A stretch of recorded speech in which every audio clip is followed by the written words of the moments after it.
We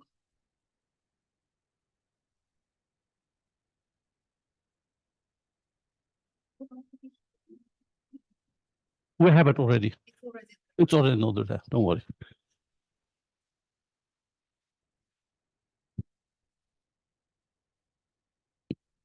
Okay, colleagues, dear friend, ladies and gentlemen, thank you. Thank you very much for joining us, people in the room, and we have many that are already online.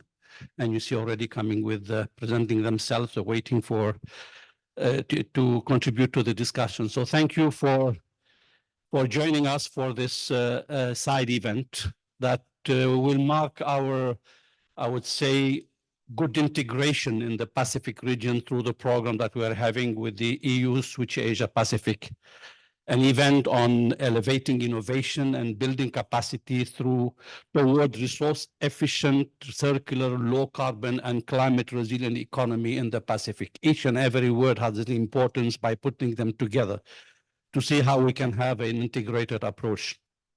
This event is co-organized by ENTPA from European Commission, UNFCCC Regional Collaboration Center for Asia and the Pacific, and United Nations Center for Regional Development in UNDESA. Few words from my side before we start, we dig in this program. The EU Switch Asia program, and you will hear a little bit more later on from Zineida, has been launched in 2007 to promote, originally, sustainable consumption and production mainstreaming in national and regional policies and the implementation through a series of projects on the ground. It has fortunately expanded to the Pacific region this year, and that's why we are now gathering here. And in the Pacific, our precise mandate is to support the transition of the Pacific region to a low carbon, resource efficient and circular economy while promoting sustainable supply chain and products.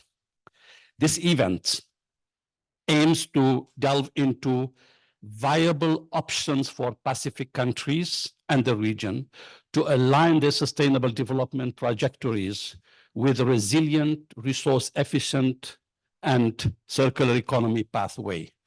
The focus will be on fostering innovation and building capacity through strategic partnerships.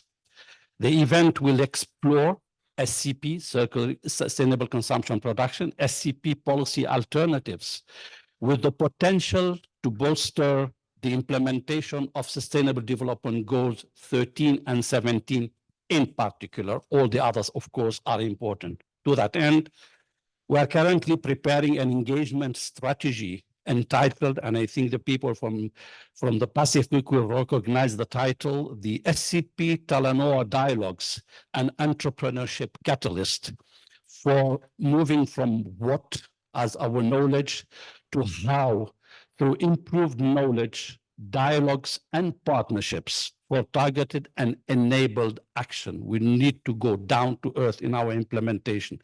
And we have a certain priority sectors that have been recognized throughout. I will not go to that. To prepare a more thoughtful, relevant, realistic, and implementable engagement strategy in the Pacific, we need your insights and suggestions, as well as your interest and willingness to partner with the EU Switch Asia Pacific program. We are well aware that the climate change is the top priority for the Pacific, but we strongly believe that SCP and circular economy can be a game changer for transformative actions in the transition to sustainable development. And that's where we are and why we are here with you. We are privileged today. To have with us, they are all friends, but eminent speakers, really who will enlighten us on how we can move forward. We have Sai Novati, who is the head of the SIDS unit in UNDESA, Dirk Wagner, the UN resident coordinator for Fiji, Solomon Island, Tonga, Tuvalu, and Vanuatu, and Stefanos Fotiou, who is the head of the Office of Sustainable Development Goal at FAO, and at the same time, the director of the Hub on Sustainable Food System, the UN Hub. With this, and we have Zineda, I don't need to introduce her, you will see her later on, the team leader of Switch Asia SCP program, who will be leading us later on the panel and the introduction of the whole program. With this, can I ask Mr. Sainovati, it's you first, please. And we have your PowerPoint with us. You just tell us when to move on. Thank you. Thank you very much, indeed, Arab. Excellencies, I noticed that we have with us here this evening the presence of our resident coordinators from the Pacific, Doug, and from the Northern Pacific. Thank you very much. I also acknowledge all our colleagues who are here. And thank you very much, Arab, for the invitation. My name is Sainovati, originally from Fiji. I now work in the United Nations headquarters in New York, in charge of a small unit that looks after the small island developing states. And this year is a particularly important year for the small island developing states across the world, because in May, we are going to have the 4th International Conference on Small Island Developing States, where we will agree on the Sustainable Development Agenda for SIDS for the next 10 years. And today, I was requested in particular to... No. Okay, there you go. Today, I was requested to speak very quickly on these two topics here, highlighting some priorities for the Pacific Small Island Developing States, and also to give the meeting an update on the preparations for the 4th SIDS conference. So I will quickly go by the Pacific Small Island Developing States. And as you can recall, back in, some of you may recall, back in 2019, the leaders of the Pacific Island Forum countries agreed to develop the 2050 strategy for the Blue Pacific continent. Now, this is the blueprint for the development of small island states agreed to by their leaders for the next, for the future until 2025. As you can see in the screen, it contains about 7 thematic areas reflecting the major issues that they will work together on: politics, resource and economic development, climate change, ocean, natural environment. And also it has a number of strategic pathways which they are going to build with Pacific value to shape the direction of their progress in the implementation of their priorities. I just want to mention that and highlight that generally, without going specifically into the priorities individually by small island Pacific state, noting that the small island states, in terms of their sustainable development priorities, are in fact under a number of umbrellas. In the Pacific, we have the 2050 strategy. And then when you get out of the region, you'll find that we are now talking about the 4th International Conference on SIDS, which will have another agenda for their sustainable development at the global level. And then, of course, we have the Sustainable Development Goals. And all of these are development agendas that, in fact, relates to the implementation and to the welfare of development for small island states, including other agreements such as the United Nations Convention on Climate Change, the Paris Agreement, and all other conventions. So this is for the Pacific SIDS. And let me now just move on to the presentations on updating you on the on the preparation for the SIDS conference. I say this because I am in charge of the substantive preparation and my team for the conference. And this has occupied our time from last year, where we were mandated by the General Assembly of the United Nations to conduct regional consultations. We did that in all the 3 regions of small island states in the Caribbean, St. Vincent and the Grenadines, in the Atlantic Ocean and Indian Oceans and South China Sea. We had it in Mauritius. and in the Pacific, we had it in the Kingdom of Tonga. So those preparatory meetings were done successfully, and there was an interregional meeting that took place in Cabo Verde in July last year, where the SIDS themselves agreed to a common agenda on which they will base their negotiations that is currently been going. So the fourth International Conference on SIDS will be taking place from the 27th to the 30th of May 2024 in St. John's. That is the capital of Antigua and Barbuda. The theme of the conference, as you can see on the screen, charting the course towards resilience prosperity.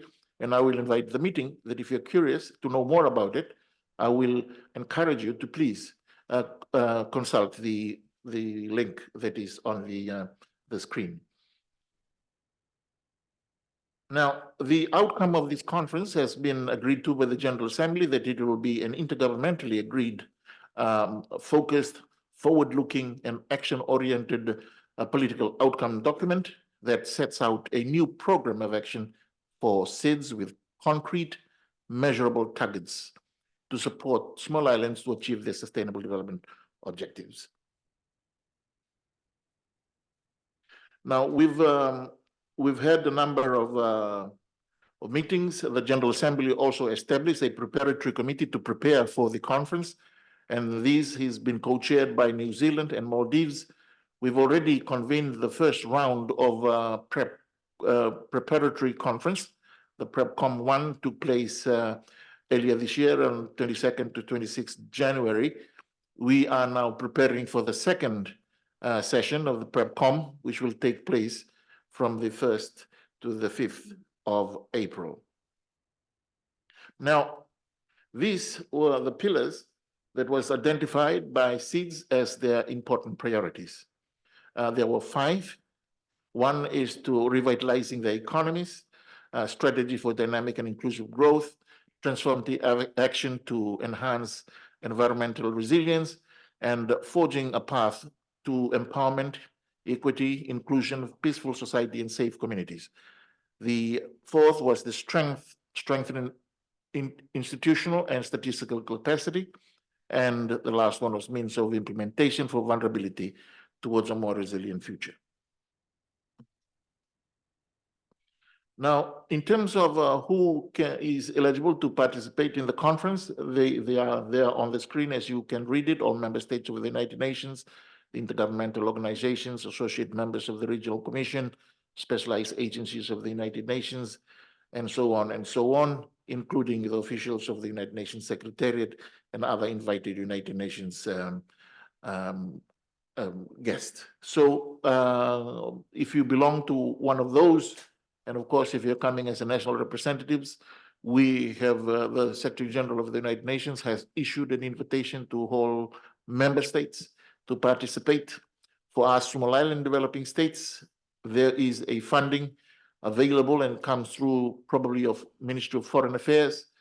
We've gathered enough fund to support the participation of 6 representatives from small island developing states. Very quickly on Arab, the format of the conference is, as you can see on the screen, there will be an opening plenary and a closing session. There are altogether 8 plenaries to take place in those 3 days and 5 interactive dialogues. Now, for the theme of the interactive dialogues, as you can see on the screen, there are 5 interactive dialogues with these respective themes. One relates to climate finance. The other one is talking about critical form of financing and aid effectiveness. The third dialogue will be on data and digital technologies. And investing in human capital will be the subject of the 4th dialogue, and revitalizing SIDS economy is the subject of the 5th and final dialogue. Now, there will be special events. Some of you will be interested, and some of you may be thinking of organizing events in Antigua. We have special events and side events. I have to advise that the applications for side events has been open for a while. If you're contemplating and you will be present, the due date for that is March the 8th. Now, finally, this is just to generally conclude by telling you the outcome document has the following structure. There are about 5 sections, which is new. This has never been the format of any outcome document. So you have section 1 talking about the seeds story, section 2, what do seeds want, section 3, how do they get there, section 4 talks about the role of the United Nations system, and section 5 is about monitoring and evaluation. Ladies and gentlemen, excellencies, is very quickly and very briefly is the status of preparations for the fourth SEEDS conference. I can confirm to you that as I speak, the preparation is on track, both substantively and logistically. The third and final country visit to Antigua and Barbuda will be taking place in early March. We have been given assurance by the Antiguan government that by the time we have the conference, all the facilities, all the rooms that is supposed to be ready, they're expecting to up to about 4,000 to 5,000 people to be in Antigua and Barbuda from the 27th to the 30th of March to attend the fourth SEEDS conference. So Arab, leading on this, I want to thank you once again. I hope that this particular presentation is not too much of a divergence from the subject of today's conversation, but I hope to some of us in the audience will find it beneficial, because this is something that is a decade in the making, and we are hoping that in Antigua, a new agenda will be set to set the path for SIDS and their aspiration for their sustainable development priorities. Thank you kindly. Thank you. Thank you very much, Sai. Thank you for highlighting the SIDS thematic priorities and the strategic pathway, which are very important for us, as well as the status of the preparatory process. Definitely the new SEEDS program will be a framework for our implementation, since it will happen in 3 months from now. And we're just starting properly in implementing our program. So we will use it as the framework to implement our activities, all the more that the alternative dialogues that you mentioned, all of them are relevant, in particular 2 of them, but we'll not get to that here. So thank you very much, and I'm sure that it raises interest for participation and more questions later on. Let me now move to Dirk Wagner, the UN Resident Coordinator in Fiji. Good afternoon to everyone, distinguished delegates, colleagues, ladies and gentlemen, Bula Vinaka, Avinono Geta. It's really great to be here. It's a great opportunity for me to speak at this important event on resource efficient, circular, low carbon and climate resilient economy in the Pacific. And it's not only an important event to me, because in one of my previous incarnations, I used to be the global coordinator for UNEP on resource efficiency and SCP, but also since I'm now based in the Pacific as UN resident coordinator in Fiji. I do work and work in and travel across the Blue Pacific, and there's not only opportunity, I would say there's an imperative to foster sustainable consumption, production patterns, and circular economy and resource efficiency in the Pacific.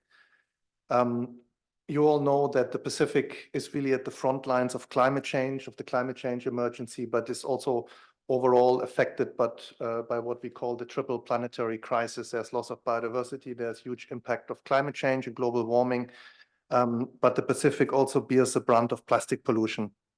At the same time, the Pacific contributes less than 1.3% to the world's mismanaged plastics. And the Pacific Island countries are one of the main recipients of plastic pollution, especially through the ocean currents, which makes it particularly hard for them to deal with it, because they also don't have the required infrastructure in place. At the same time, the Pacific Island countries are heavily reliant on imports, be it for electricity generation, food, machinery, equipment, manufactured goods. And this is very costly to households, and that's very costly to governments, and that's also very costly to the private sector. So the cost of doing business is extremely high in the Pacific.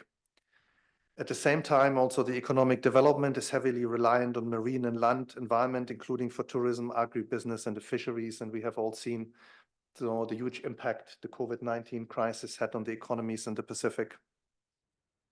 So therefore, I think the SCP and circular economy models have, and resource efficiency as a whole has much to offer for the Blue Pacific, especially to accelerate SDG implementation. And we just heard it also from our colleague Sai in the SITS4 conference.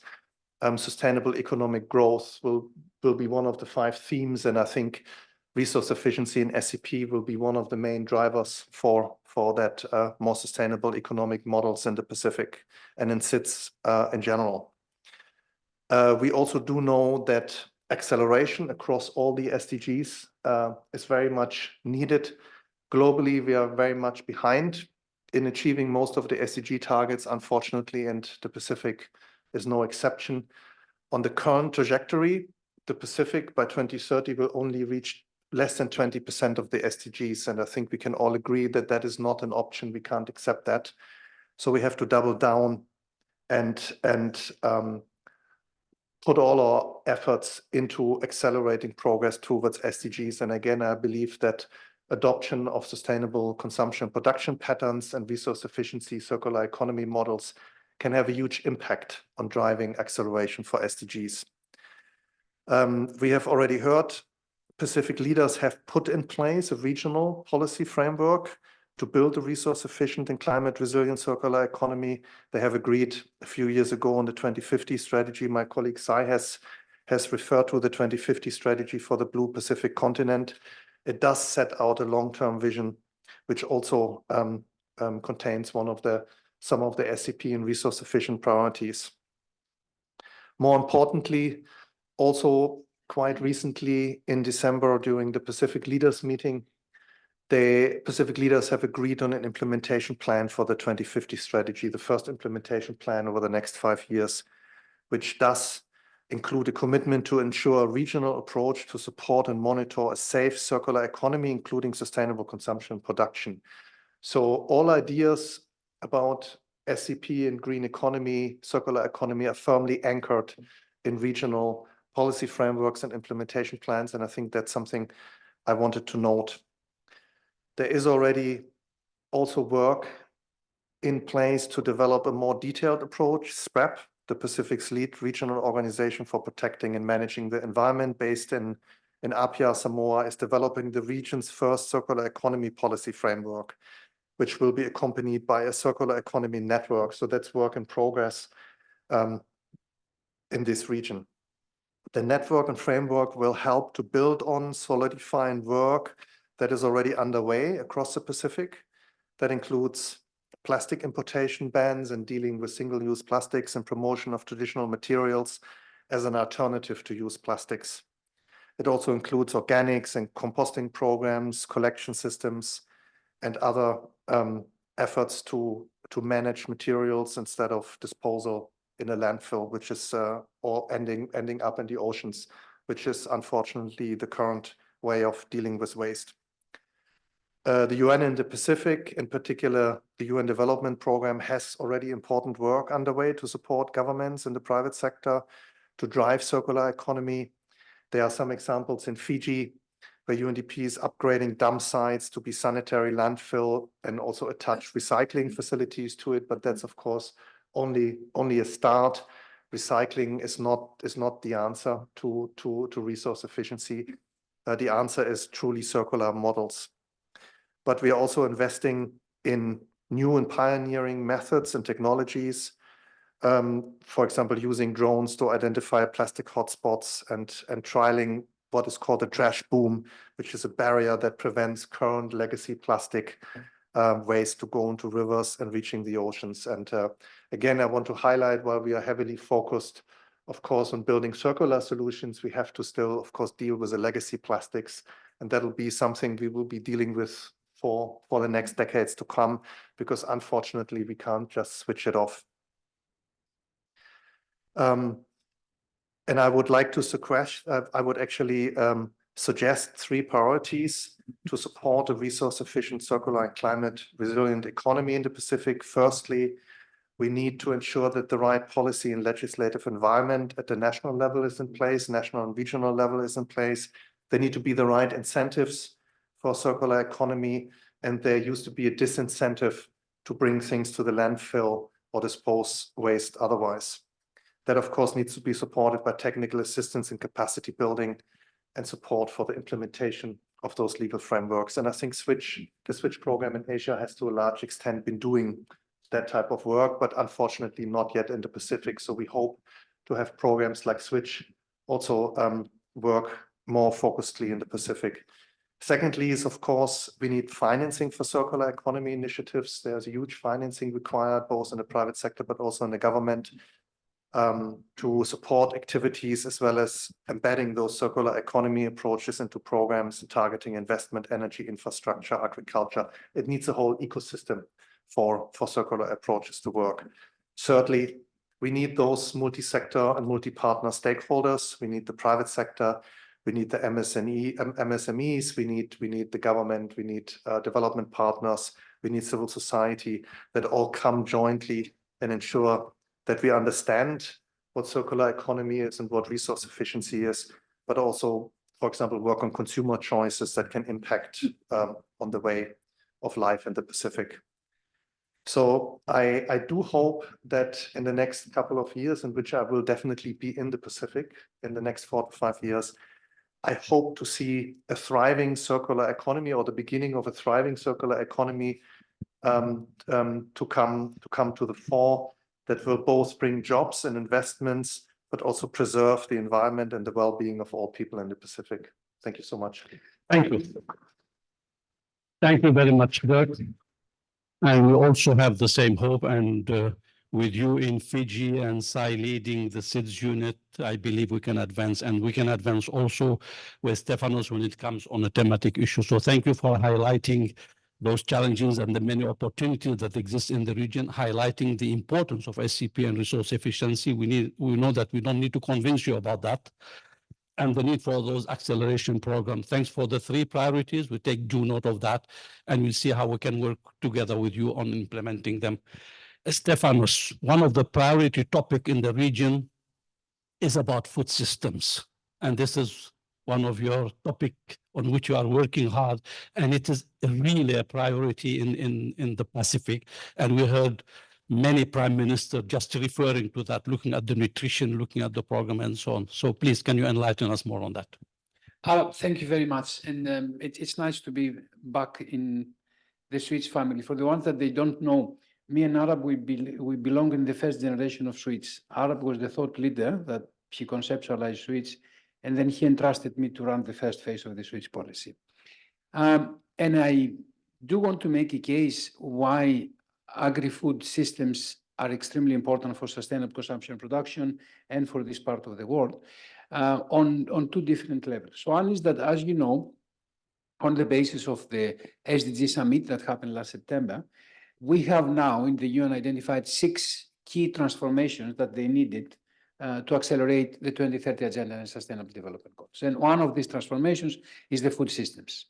The other 5, if I remember well, is the energy, is the education, is the social protection, is the digitalization.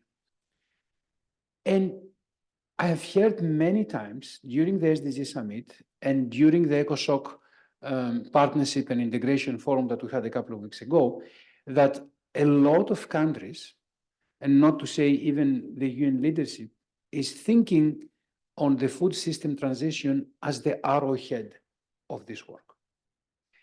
Because of 2 different reasons. So one is that looking at the agri-food systems as a whole, they cannot function if the other transitions, the energy, the social protection, the digitalization, do not work.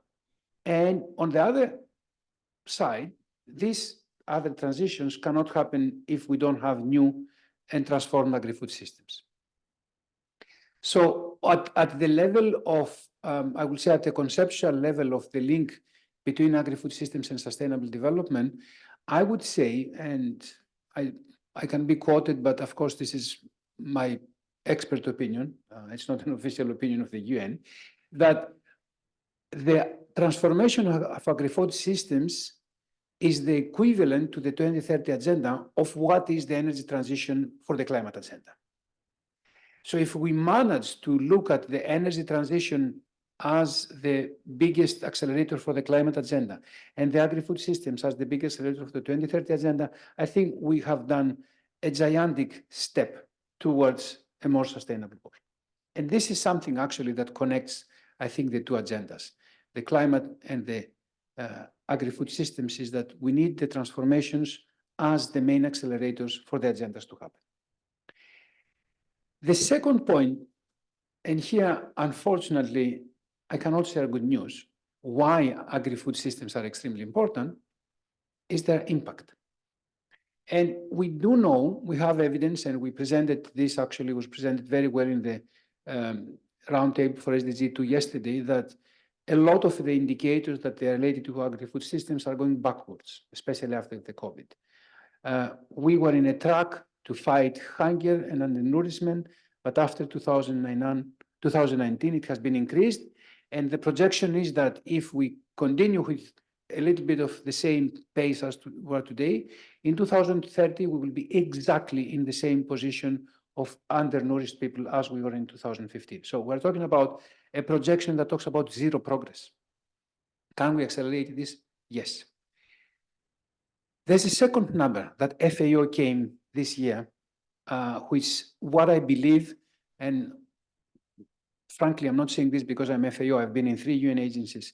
What I believe is the most revealing study and scientific report of the year, which is about the annual report of FAO. It's called the State of Food and Agriculture of 2023. And this year, the theme was the hidden cost of food. So many times, the hidden cost of food, which is the environmental, economic, and social externalities of the food value chains, has been mentioned that it's a big one and it affects a lot. And this year, FAO has made a study and has put the number out. And the numbers are staggering. So, in the global level, the hidden cost of agri-food systems is $12.7 trillion, and I repeat, trillion dollars. This is more than 10% of the global GDP.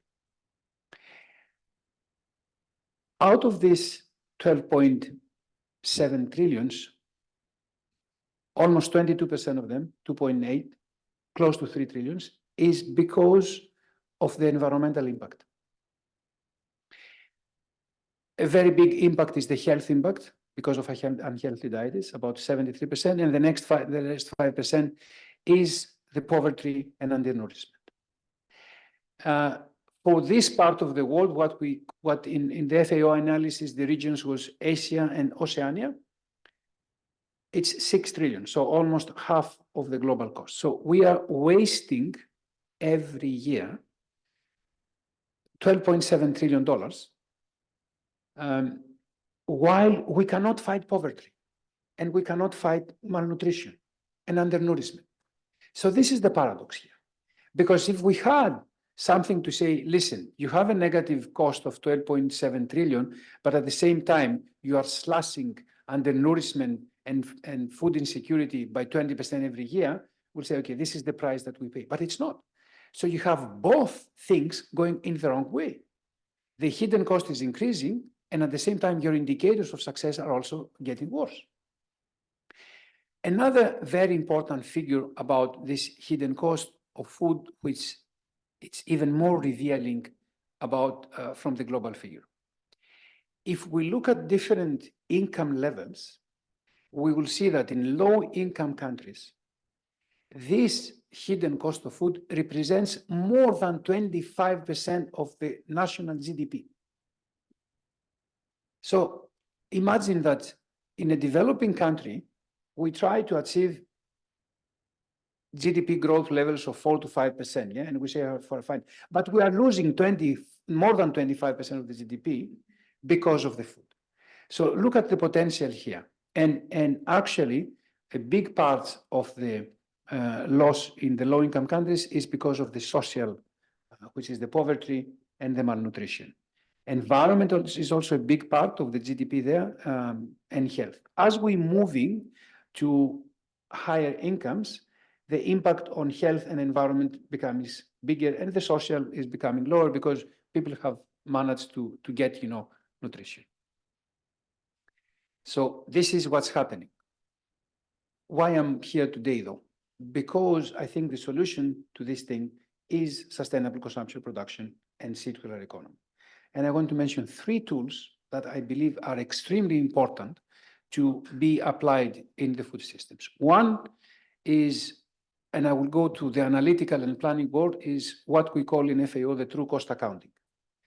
And the true cost accounting is a methodology that FAO has put together to identify the hidden cost of food and can work at the country level. And I would like to make a proposal, colleagues in the Switch, that if you want to have some cases of some countries that they want to apply this methodology to identify what is the hidden cost of food in this country and how sustainable consumption can help it to reduce it, we're very open to such collaboration. The second is the management and even sometimes reduction and banning of harmful substances, and the better control of the chemicals. Out of the 3 trillion that the hidden cost of food is environmental part, 1.5 trillion is because of the nitrogen pollution, which means we need a better management. And the third for me is better governance. And if you see that these 3 tools are part of the biggest portfolio of sustainable consumption, production, and circular economy. So thank you very much, and look forward to work with you towards this. Thank you.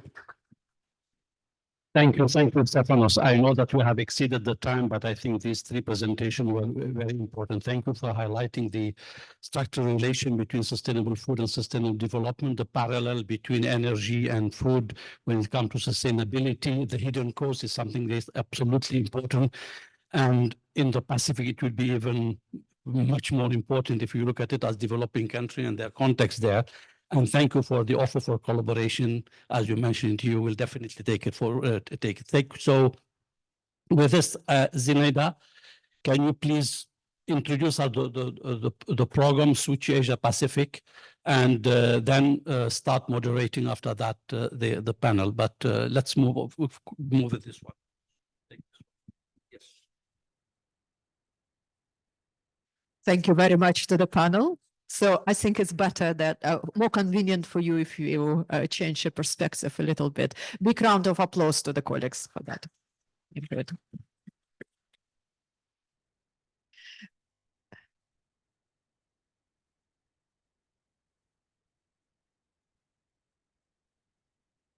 So let me revisit frequently recited and brought forward by Dirk, you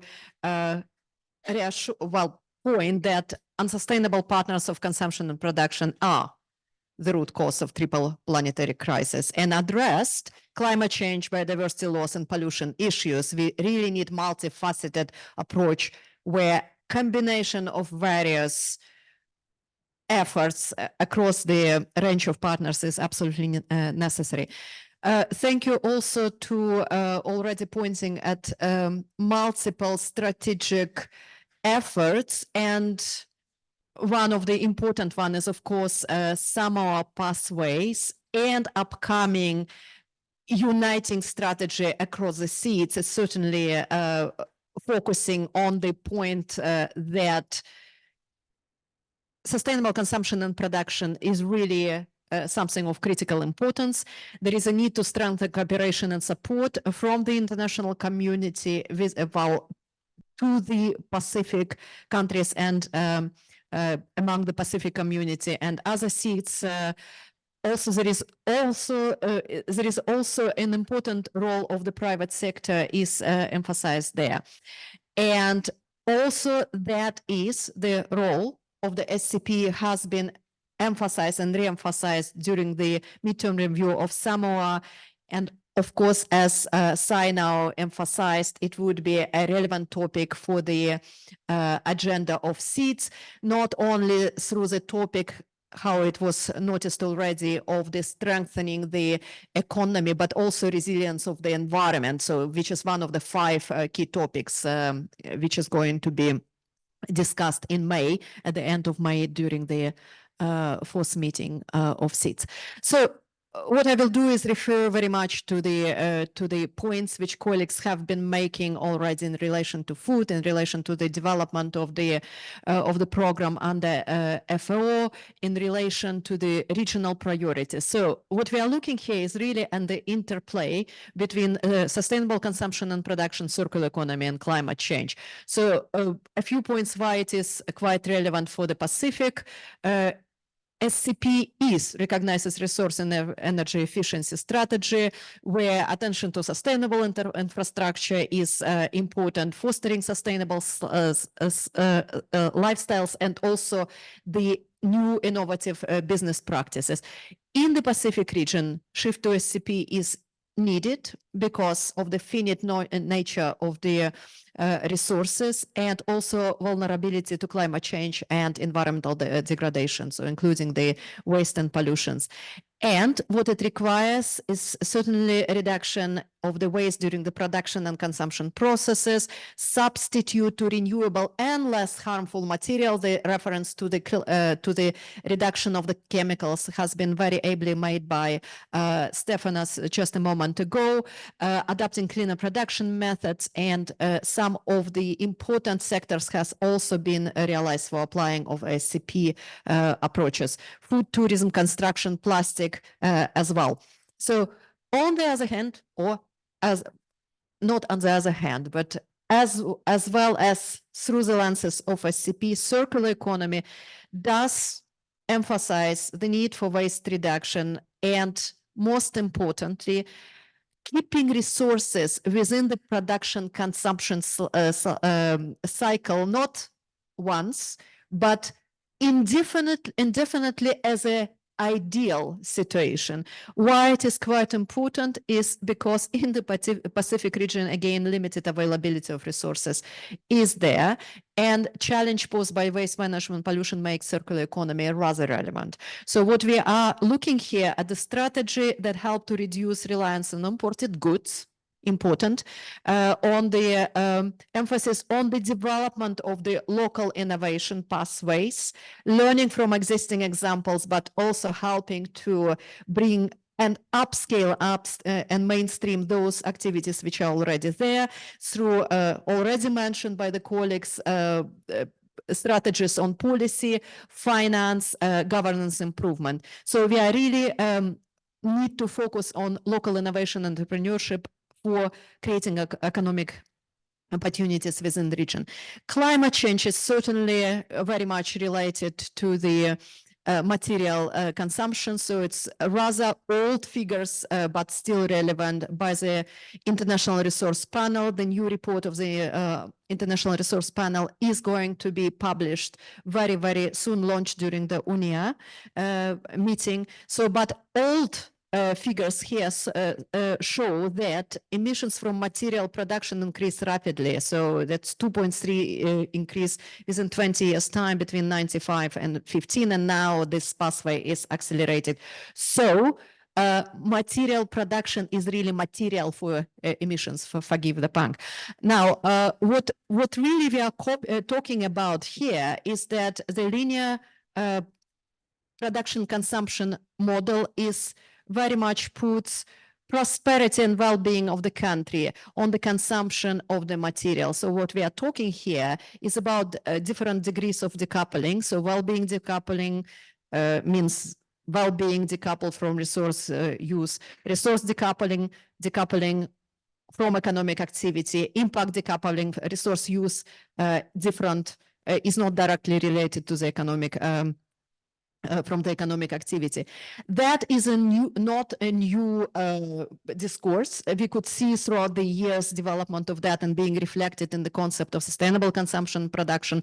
Some used still green economy, growth and industry. And now we are dealing with next generation, not quite the same, but based on SCP concept of circular economy, which indeed we need to focus with great diligence.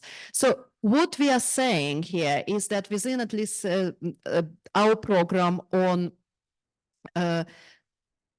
of Switch Asia, we would like to work with all of you, with the Pacific community, with the Pacific countries directly on elements of the strategy, specifically on private sector engagement. So we will aim at the action which would make private sector interested and engaged in SCP practices to achieve material and greenhouse gas emission reductions. We would like to focus on business case so that businesses see it profitable and interesting to shift their practices towards circular and more resource efficiency. We are looking at the potential sectors with grant potential, such as building construction, food production and production and consumption, both primary and secondary, tourism. We also would like to link NDC, National Development Contribution Revision process, which will start from now and will go from now and year 2025, with opportunities to linking it to this SCP strategy. So in other words, we are trying to align climate policies and material related processes. So in this regard, let me just introduce you two of the technical advisories which we are going to offer for the discussion in among the Pacific countries and regional initiatives. One of them is focusing on climate and another on food. So one of them is really about including SCP into the NDC's processes and national development contribution of the countries. The activity would be really to look if SCP is currently a part of the NDCs. If not, whether they are ongoing SCP practices and policies and programs which could be aligned, or there is an opportunity to generate and uptake them. So that is really to bring two processes together through multi-stakeholders consultations, revision of the policies, and co-creation of policy recommendations with regional organizations as well as national governments. So Switch Asia works directly with national governments. So this is number one, and again, much more in-depth discussion is going on now with individual countries in the Pacific. The second one is really about mainstreaming SCP and circular economy into food systems.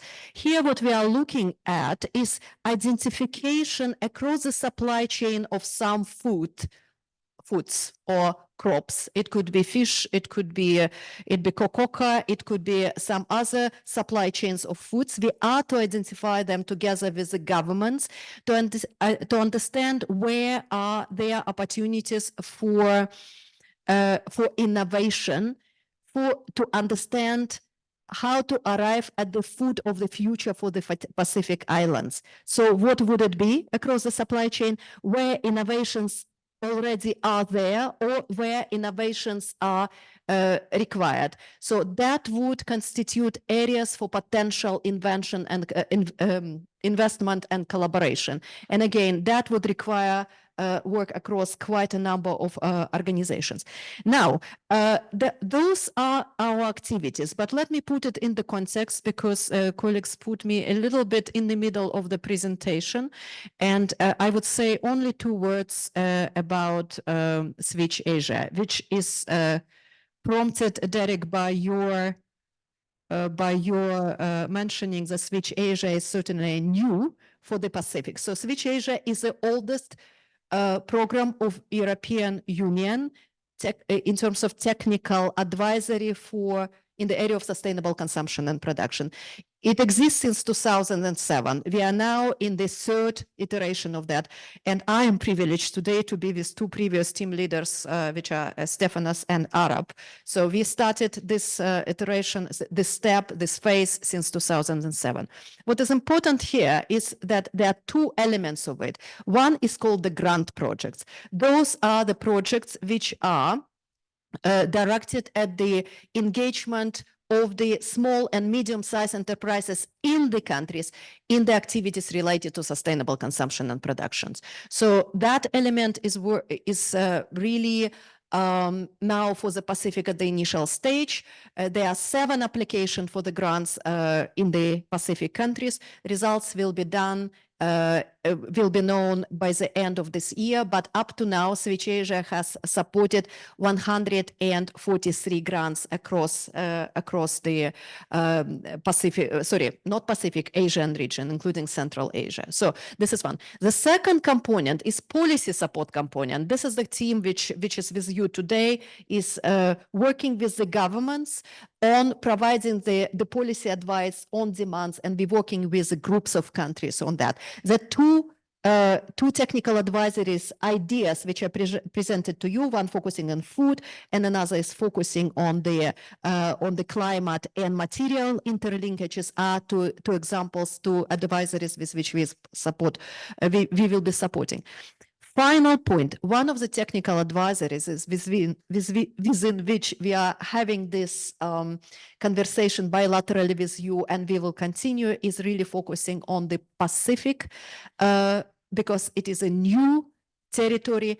Switch Asia works now with 42 countries, but the whole Pacific region is new to us. So this stage for a couple of months more is really about finding tangible tractions of working so that we are not conflicting in our work, but really collaborating and synergizing. With this, Arab?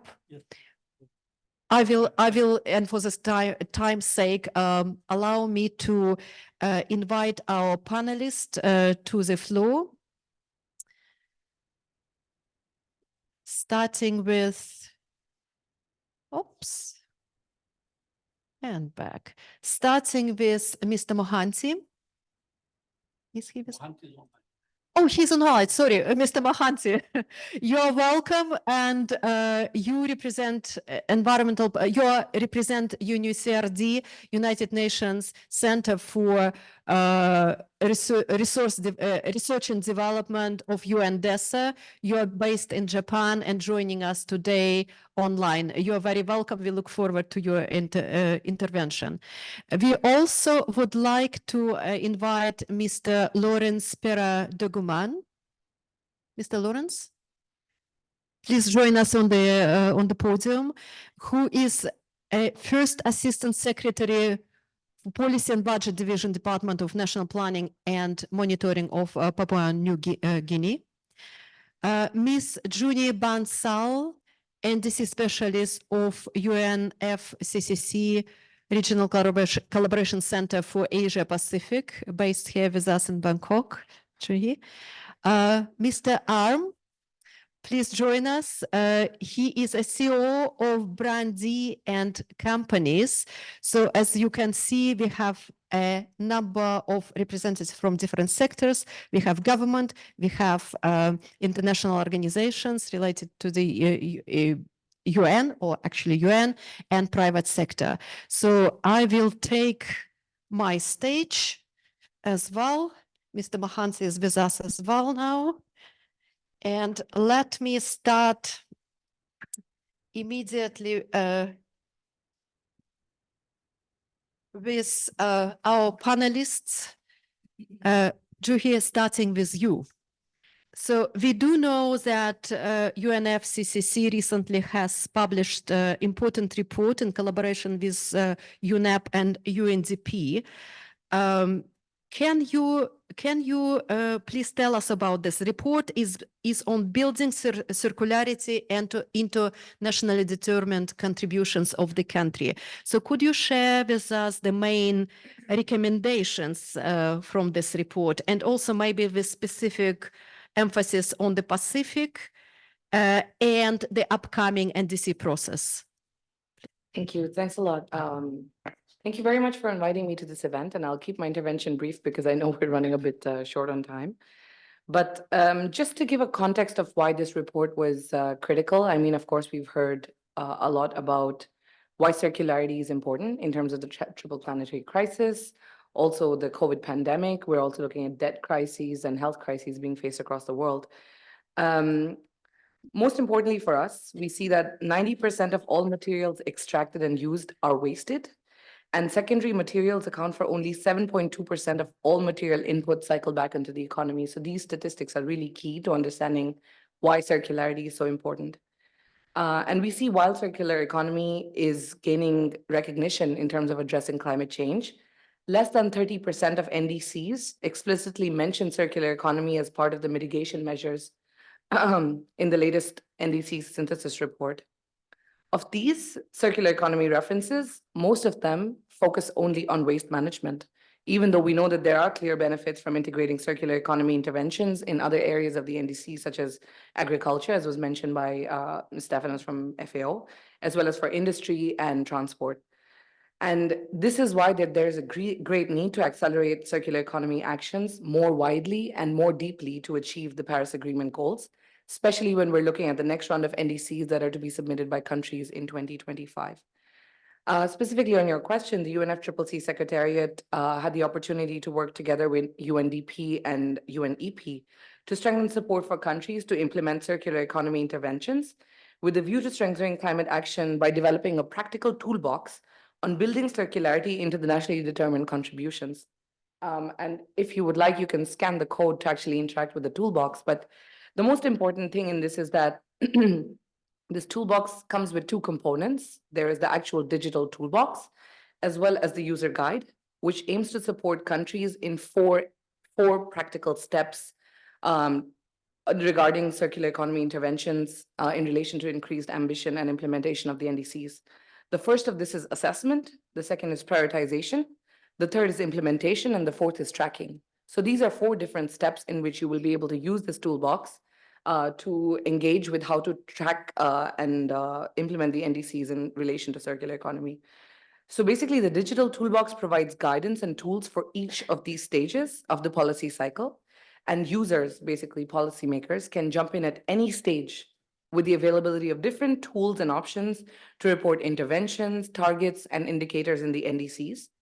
The tools have been selected according to established criteria, including things like applicability at national level, tools that have been previously tried and tested, and they're relevant to specific objectives of reducing GHG emissions. And users can build on existing national data or use data that is available in the selected tools. Secondly, the user guide. It helps the user navigate the digital toolbox through each of these stages in the policy cycle. It outlines steps for each stage with guidance and key questions to consider, as well as specific tools and case studies. And it also includes examples of toolbox being applied to two high impact value chains. The first one is food loss and waste, which you also mentioned is very important. And secondly, the other one is buildings and construction. So this is why the toolbox is actually super important in the Pacific context, because as Turk mentioned, there is limited capacity, and the policymakers are struggling with so many issues of climate change on mitigation and adaptation. It's often 3 people or 5 people teams. So the toolbox helps one person sit and navigate this whole process, identifying different areas where circular economy can be impactful, while looking at a holistic picture of how a food chain can integrate with an NDC, GHG reduction. So it's really truly a more interactive system, and I believe it's relevant for all countries, but specifically in the Pacific, where there is limited resources, such a key demand for recycling materials, and looking at specific impact sectors like agriculture, tourism. I think it'll be really, really useful. While this is a very, very important tool, I think it's also important to note that there is no one-size-fits-all approach. It has to be contextualized according to the region as well as the country. And the application of the proposed methodology and tool depends on these individualized contexts.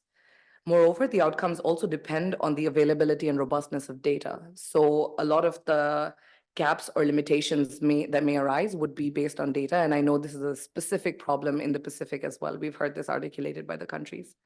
It's also important to note that the monitoring, reporting, and valuation, so the MRV of circular economy interventions, particularly with regards to accounting of GHG emission reduction impact, is still at an early stage. And further analysis and research is required on MRV of circular economy interventions to better link it with NDC processes. So I will stop here specifically on the tools and research, but just to add on support available for the Pacific countries on NDCs.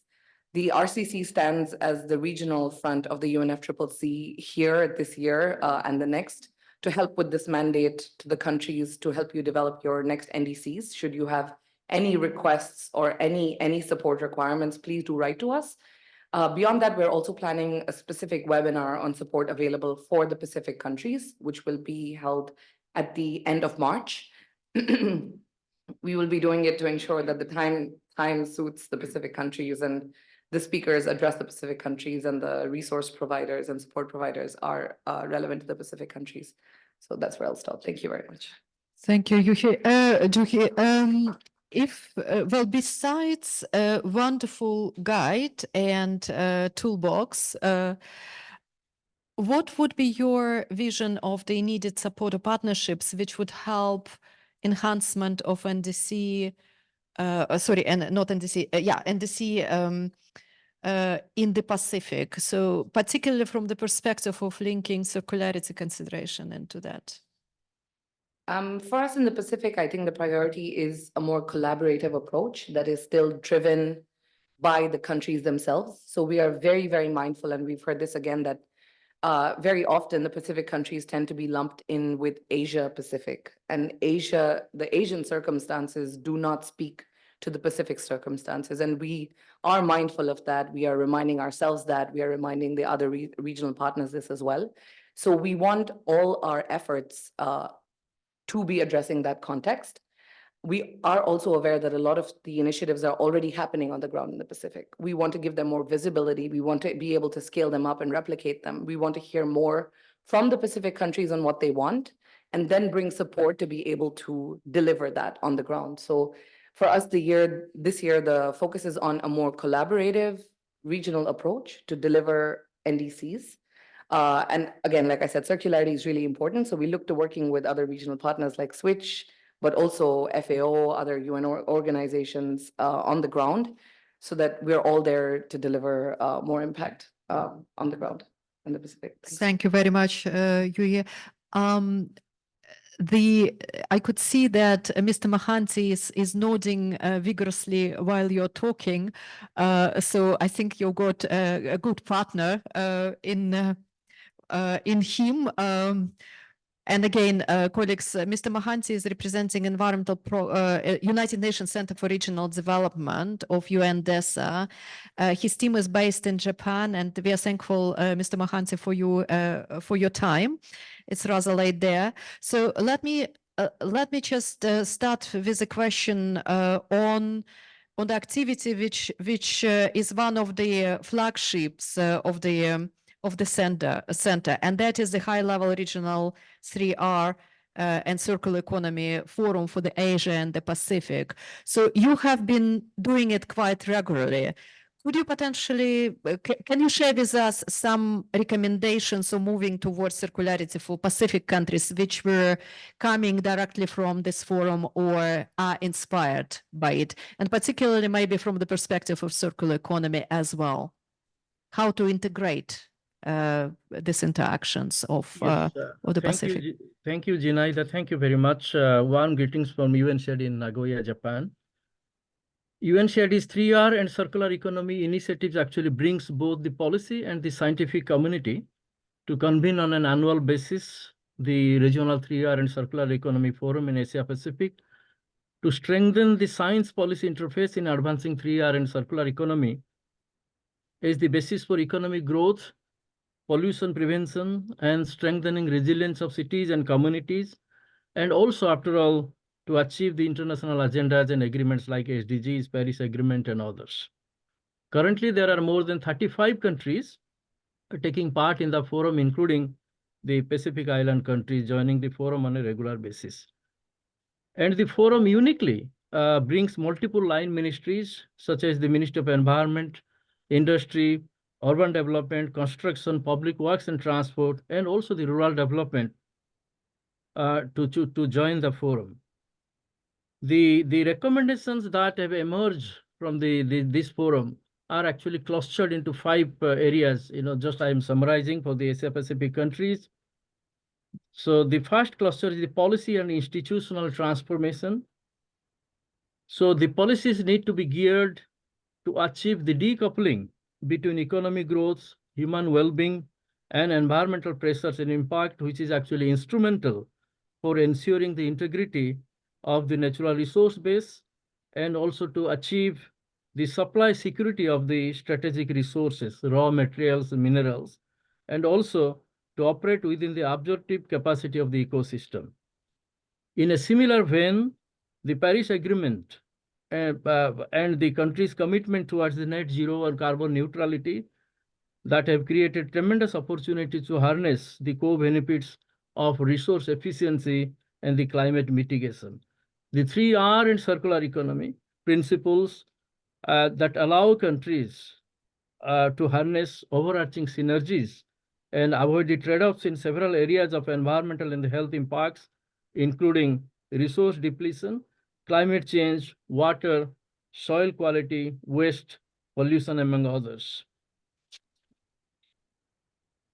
And with regard to the policy recommendation, one of the important recommendations is that the policy focus should attach stronger recognition to the whole value chain approach, expanding the waste management perspective to the whole life cycle of the resources, including the upstream resource requirement of the traded products and the services. Another set of recommendations that is emerging from the forum, which is cluster 2, is the strengthening the resilience of cities and communities. The critical nexus between the circular economy and the resilience of cities and communities needs to be understood at the policy level. There is a need also for the policy and institutional shifts to integrate 3R and circular economy with the principles within the climate change mitigation, the disaster risk reduction strategies and policies. The third cluster is actually the technological interventions and the collaborative research and development. So there is a need to drive science, innovation, technology-based culture in the overall policy setting and development agenda to advance circular economy. 3R technologies are key enablers for creating sustainable business opportunities towards economic success of the Asia Pacific. And also there is a need for scientific and technological advancement in support of the whole value chain approach. Government policies and programs should provide a favorable regulatory framework and environment that ensures full recovery costs invested by private and industry sectors on 3R technologies. There is a need to also promote 3R network of innovation and national innovation centers for resource efficiency. And also there is a need to promote eco-industrial parks and regional infrastructures to support the resource optimization and efficiency in industries. Promote research and development-oriented infrastructure to address resource efficiency-related problems in the industry sector, including the small and medium enterprises. The countries in this regard need to also recognize the importance of the triangular cooperation, the government, the private sector, and the scientific organizations in advancing the 3R research and development, technology transport, and technology evaluation. There is also a need for greening the SMEs, small and medium enterprises, if you are considering the Pacific Islands. Government needs to assist SMEs to integrate resource efficiency into their entire supply chain through appropriate policy, institutional and financial measures, and partnership mechanisms. Government can also facilitate various information-based instruments like the product labels, for example, raising awareness for both consumers and SMEs on the needs and the benefits of greening the entire supply chain. The last cluster, the recommendations that are emerging under the multi-layer partnership and inter-municipal cooperation, formulate and implement enabling policies to promote partnerships, investment atmosphere to expand actually the markets of the environmental goods.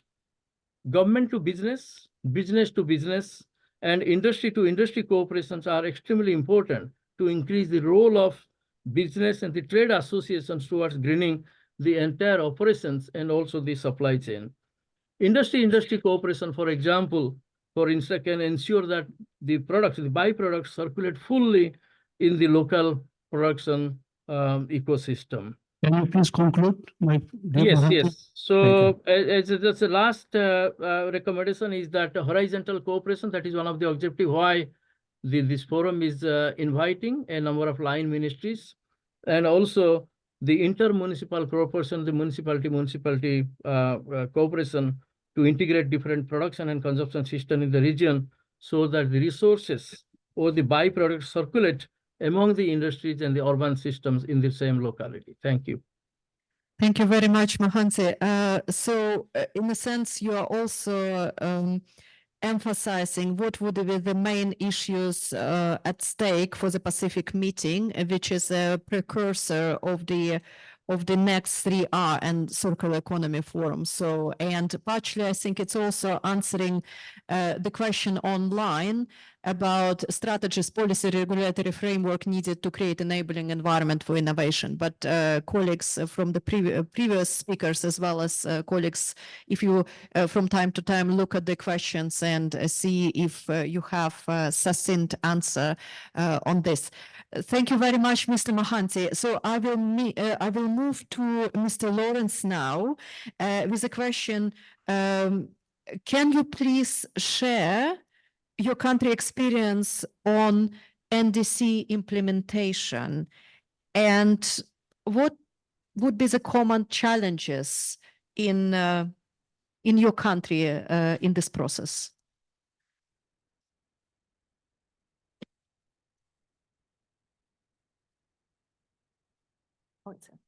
Yeah.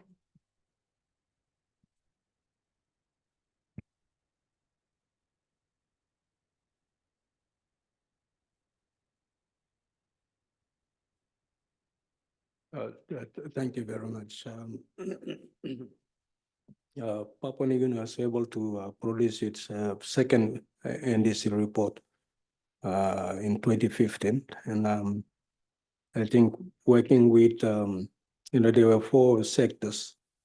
We have agriculture. We have health, infrastructure, and we have transportation. So I think much of the challenges in terms of GHG, it's more or less related to the agriculture in terms of those conversion of the felling down of forests and for logging, and as well as for agricultural purposes, mostly in oil palm. So hopefully, I think with what we emitted as a country, I think roughly around, it's just mined. It's not that gigaton of metrics, but it's gigagram, something that so we kind of have targets to neutralize that to 0 by 2030. So I think it's really practical. We can, the country is also capable of meeting the target. Okay, in terms of, I think, going back, looking at the sectors in terms of mitigation, I think we look at, I think let me also acknowledge what the European Union has also provided us, I think, with funding in this realm, that in terms of, I think they were stretched into 4 areas, but let me just touch on the forest authority, that they also help us in terms of monitoring the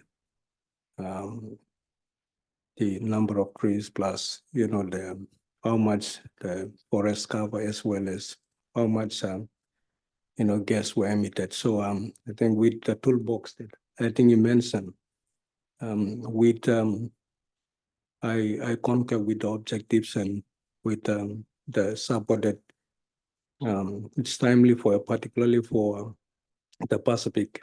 Looking at the size of PNG, it will be really timing, but they also be similar to other Pacific Island countries. I think they have their own specific context and needs where this kind of assessment, like scoping missions, can be factor to establish that. So we also acknowledge that support from the EU, but we can also leverage what you can be able to support.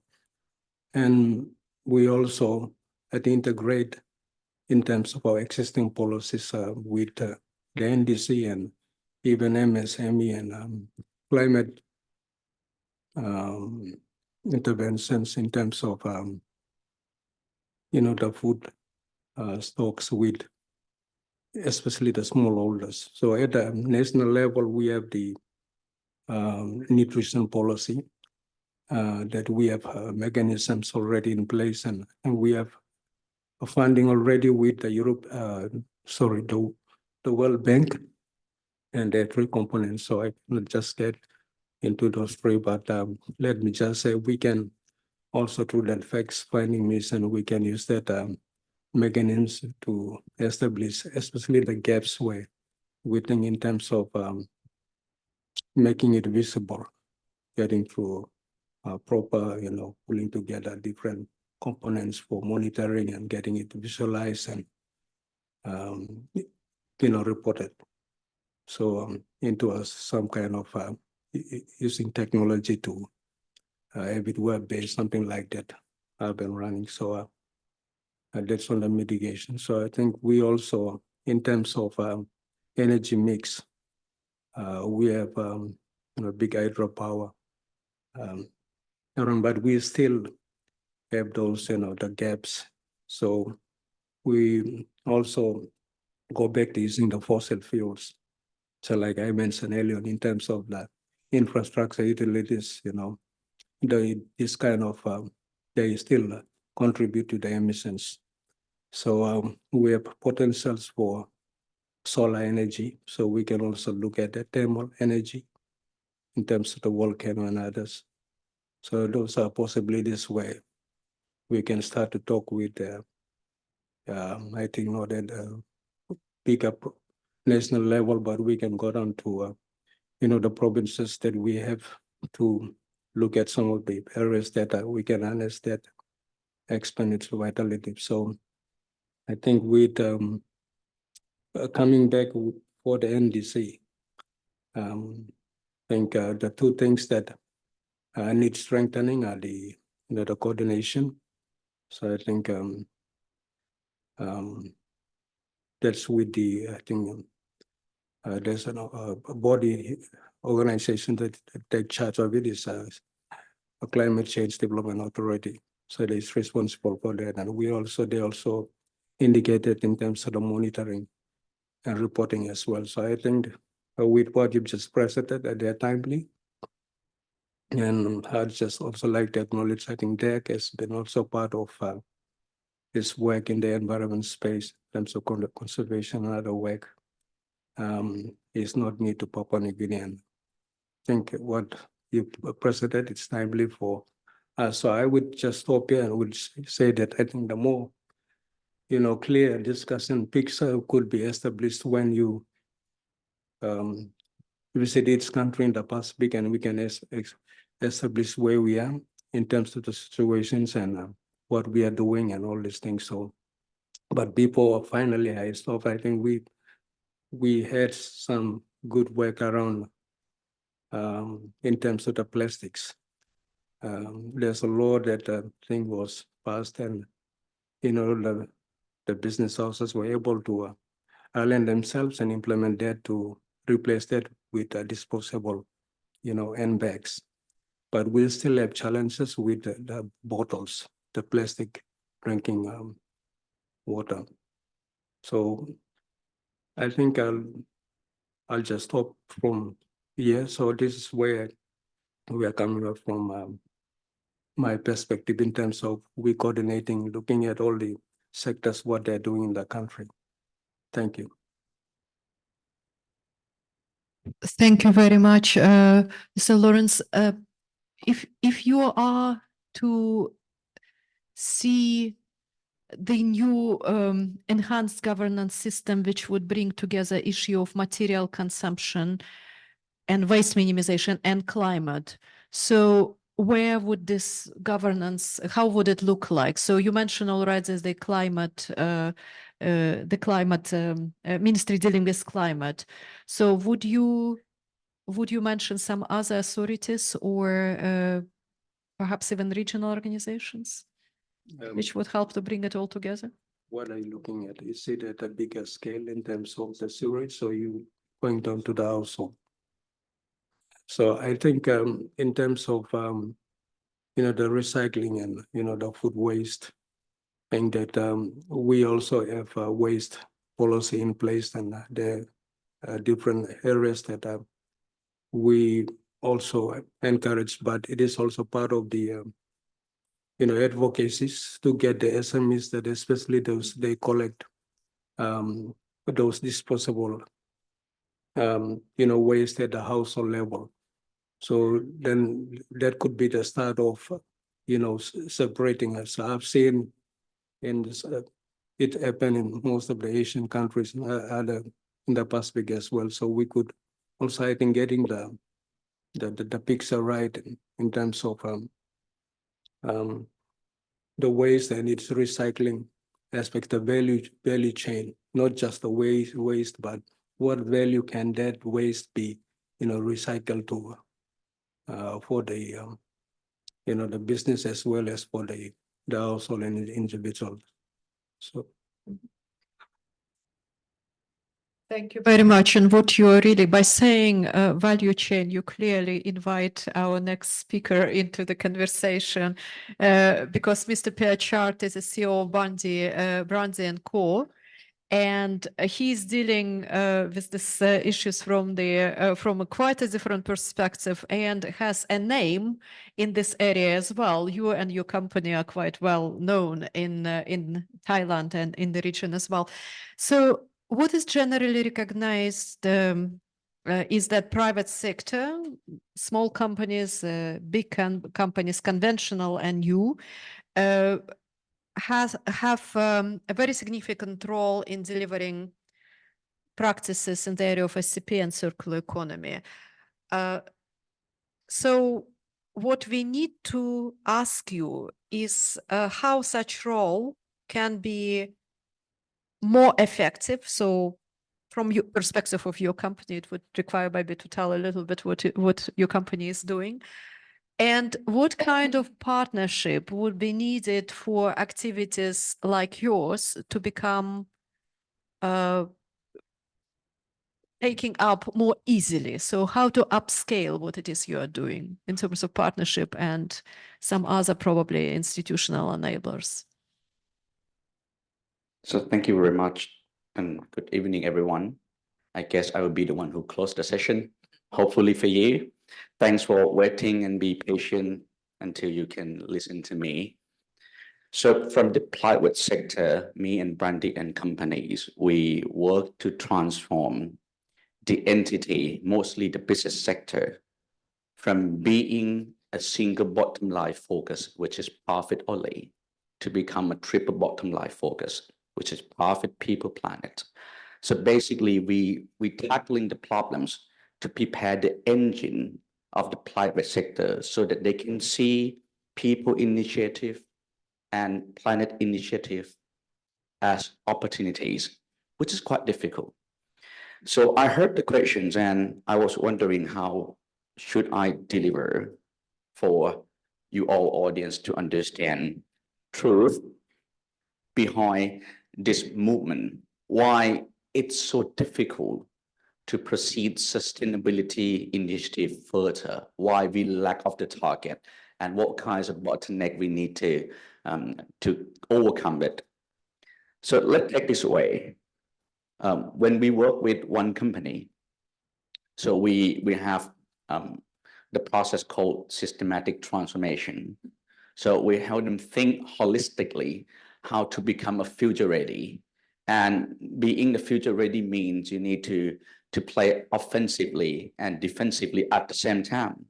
So you need to take risk and opportunity, and you need to be able to capture opportunities in the markets, emerging market, and etc.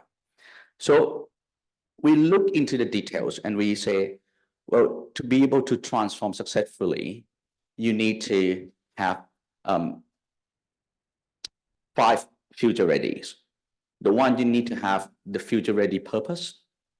So talking with the private sector, it's clear at the beginning that we drove the capitalism for a century. So our interest is purely profit. And to ship to people and planet, you need to ship your purpose and see your roles and your opportunities in the market. For example, you talk about energy transition, absolutely something critical. But if you look at some company today, and you look at the market situation today, you see that we're traveling around the globe to have a meeting, right? To join force, which is a good intention, but we burn fossil. And they still make lots of profitability according to those behaviors. So it's hardly to make a decision in the boardroom and say, hey, let's break the mold. Let's move to another perspective, which is forget about oil and gas, go for renewable energies. So that purpose important. The second one is about engine. So you want to do it, and you put the capacity building at the heart of this movement. And I would like to say the private sector, we talk more about competency building. So you need to know first how to do it before you increase your capacity. And that is something missing in the organization. They found it very difficult to inspire people to change their habits, especially in the value chains. I often say that, well, it starts from your mindset. Instead of thinking value chain, you need to think value cycle. You need to see every single dot and every single engagement in your organization and supply chain as a cycle, so that there is no waste or unwanted state of things. Given that perspective, you'll be more efficient and effective by default. You don't need to talk about any transition. When you are effective and efficient, you save costs, you gain more margin, and that is how private sector look at the things. And the third one is about future ready indicators, right? We throw everything into the organization, and we mentioned many times about private sector, but have you ever looked at their corporate KPI that they focus on reducing the cost and increasing revenue? So there is no such efficiency in terms of people-oriented and planet-oriented in the KPI.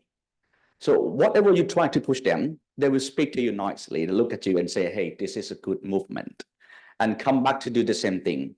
A habit matters. So that is key things to make things alive. But this is just 3.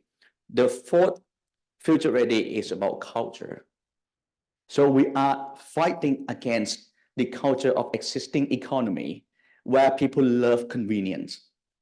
When I say people, including all of us. When you want to take any initiative, bettering people, bettering planet, this is not the case of convenient stuff. You need to put more effort. You need to do contributing more, and you need to bring people. Collaboration is very difficult. We talk more about competitiveness. We don't talk about collaborativeness. So we never increase ability to collaborate. That is difficult. We just talk, sign MOU, and then going back home. That's key things. And the last one is about operating model. So in the organization, you end up with the right operating model. From all the soft side, you make it to a hard side and say, hey, this will be things that will facilitate you to do the first 4 easier and more efficient. So take it into the partnership, looking in the broader sense from corporate into the country. So the one who decide the policy that work for the 5 future readies is government. So instead of commanding, instead of regulating the company or people in your country, you need to facilitate movements. You need to ensure that whatever you create, it will bridge the gap between supply and demand, not controlling them. So like country being a platform, and the platform will generate, many ideas, many innovations when you allow people to think with the same value system. And for the consumer side, you talk about the sustainable consumption. Oh, it's a little bit tricky as well, because people would say when they do some kinds of, checklist, that I want to support the product that's friendly to climate, the product friendly to people. But indeed, it's down to when they need to spend the money. If it is more expensive, they avoid doing that. So how to reduce the cost of being good to the society? Who gonna take that part? Because if you talk to the corporate, when you talk about climate combating, for example, with the oil and gas company, they want to implement the carbon capture storage and carbon capture utilization. But the missing piece is who is the funder. Otherwise, those costs will be at the consumer and they will not pay you more. So change the habit is very critical. And the last but not least, I believe that we talk about public-private partnership. Now we have public-private and people partnership is 4P already. So bring all upstream, midstream, downstream on the table and redesign the mechanism that work for all of them. So in the past, the economy focused on the mechanism to sell. So now we need to see that we need to invent the mechanism that focus on the wealth distribution, not just wealth creation. The mechanism that is not focused on, incentivizing people, but taking care of people well-being. The mechanism that really turn decoupling problems, growing the economy, destroying the nature, to become the mechanism that be more constructive and regenerative. So this put in place on the mindset. If we have the right mindset together, I think we can find the way forward. And that is the first button we need to make it right. Thank you. So if I just make a small final question to our last panelist. Businesses in the Pacific, most of them with rare exception are MSMEs. If you were to bring them around the table, what would be your first practical advice for them to start moving to the direction, to start bridging? Because we do know that there is a gap there. This is probably really a good advice to us all, as we are constantly facing the conventional arguments. What would be that advice, and maybe offer of the first support for them to start, to overcome the barrier of initial deficiencies kind of thinking? So less, maybe more economic and less inspirational. So one advice for their encouragement, and one thought about mechanism or action which would help the transition towards different kinds of circular actions.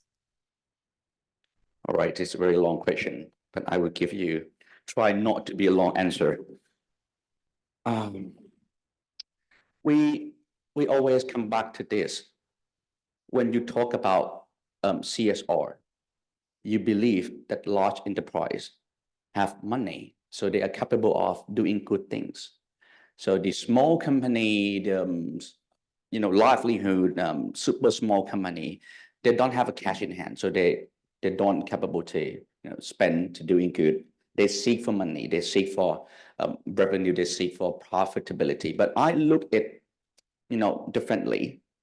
So if I have maybe, let's say, 6 hours, I spend 6 hours into 3 parts. The first 2 hours, I would talk to them that what kinds of the business or market opportunities that they are looking at the moment.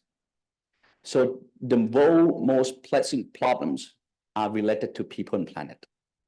100 years ago, the business born to solve the problems of mass production. So we have industrial revolution. And before we have a business, we have an engine that solves this problem. So if you want to be a billionaire, if you want to do $1 billion business, you need to solve existing problems, which is people and planet. It's just clear. If you can happen to have an idea that abruptly tackle the problem of climate action, climate mitigation very well, money will be flowing to you. That's quite straightforward, 2 hours. The second 2 hours, I would say, you are lucky because you are small. So you have a chance to decide your value change.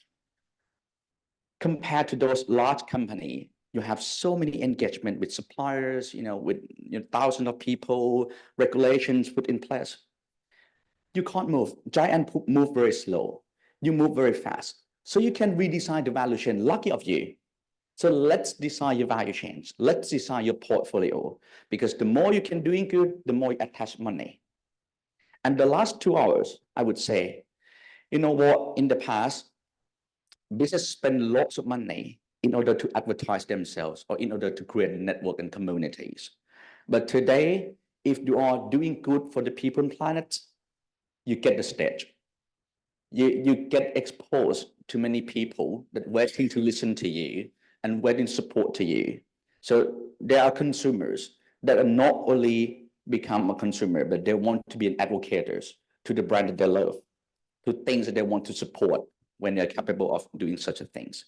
So these 6 hours, I believe that the small and medium enterprise will look to a certain market condition differently, but it depends on how they, born, how they raise up, how they think about things that happening around the globe. But I'm fortunate with this kind of movement that it is an opportunity, and how we perceive things, how we handle it, how we communicate with people will literally define your success. If you have the right move, you will be able to succeed in the market that want people to solve people and planet problems. Thank you very much. Colleagues, I think that the only conclusion for this session, last of the day, is really that we need to continue this conversation, but we have some points of convergence and working together. From the side of Switch Asia, we commit to use 2 technical advisories, which we have to engage with the colleagues in the Pacific, with regional organizations and with the countries. And we will do it with our partners and inspirers from public sector, from private sector, from international organizations. With this, it's my pleasure to thank our distinguished panelists for excellent pearls of wisdom and offer of interesting support and future interaction. And thank all of you for patience, and turn to Arab for the last word.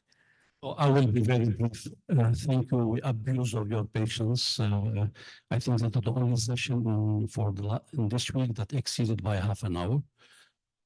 But thanks, really thank you very much. And I will just conclude on a couple of points, but I will not take time. Glad that you concluded on the small and medium enterprises, because for us, these are the main actors. Many will look at the Pacific Global, but it's the same for the whole Asia and the third world. It's about small and medium enterprises. Now, the element that we raise all around, and you raise it in your last point, is an element of culture and habits. Culture and habits will be fundamental in our work in the Pacific, and they have a different way of looking at the thing, different approach. So we need to understand the local culture in order to be able to see how we can interact with them and move forward. This is something that's important. Habits are very difficult to change for the business, for the government, for the people in general, but we have to find the right way to enter it. And for example, when you talk about sustainable consumption, it doesn't run. But if you say responsible consumption, maybe people will listen to you. You don't say stop consuming or reduce, but you say consume differently, it makes a difference. So these are elements that we have to look at, but it has to be done with partnerships. I think we heard very well here, partnership, UN, government organization, and the private sector, mainly the small and medium enterprises, for collective action. We cannot do it alone. That's the purpose of the meeting. We need to work collectively to be able to make a difference. And having all the stakeholders around the table, would it be for public-private people, public-private, including the small and medium enterprises, and that's the way we have to go. So sorry for keeping you here so late. Thank you for your interest and your patience, and I hope it is just the beginning of the journey together, and we can find opportunities to work jointly to make sustainable consumption, production, and resource efficiency effective in the Pacific in support to climate change actions and sustainable development. Thank you all. Thank you very much.